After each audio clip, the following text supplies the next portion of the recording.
The modern mind has a polite way of neutralizing Jesus. Call him an avatar, a Buddha incarnation.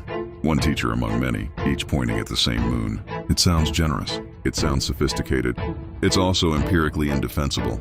Not because other traditions lack depth, they don't, but because the comparative frame makes itself blind to the most anomalous data set in religious history.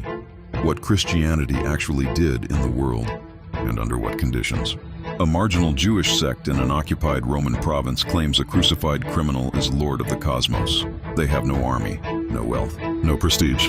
They offend Jewish authority, Roman imperial religion, and Greek philosophy simultaneously. They are optimized for failure. Within 3 centuries, the empire that crucified their founder is governed in his name. No sociological model accounts for this. Myths spread through power and accommodation. The early church refused both, at the cost of their lives, and grew because of the refusal. If that were the only data point, you could call it a fluke, but the pattern repeats. In the 20th century, Communist China conducted the most systematic attempt to eradicate Christianity in modern history. Churches demolished, Bibles burned, clergy killed, the entire institutional apparatus destroyed. The result? Between 60 and 100 million Chinese Christians, rivaling the Communist Party itself. No colonial gunboat, no cultural incentive, only cost. That is not a myth finding a market. That is a signal that doesn't need a carrier. Then there's the moral argument nobody wants to make. The abolition of slavery, universal human dignity, hospitals, universities. The insistence that the weak have claims against the strong. These are not Greek or Roman ideas. Rome exposed infants on hillsides. Greece built its golden age on slavery. The modern progressive who champions human rights is drawing on a moral vocabulary entirely parasitic on Christian metaphysics.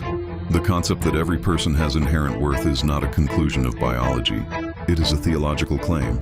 Each person made in God's image, so deeply absorbed that its origins have been forgotten. The sword they wield against the church was forged in the church.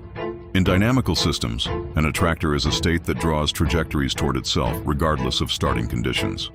1st century Rome, 20th century China, underground Iranian house churches. The starting conditions couldn't differ more.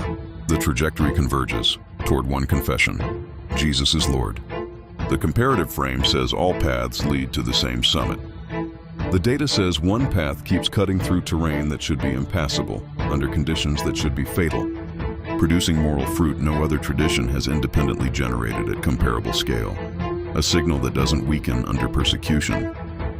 A moral framework that generates its own opposition and survives it. A message that crosses every boundary without needing power to carry it. That is not a myth among myths. That is the signature of something true.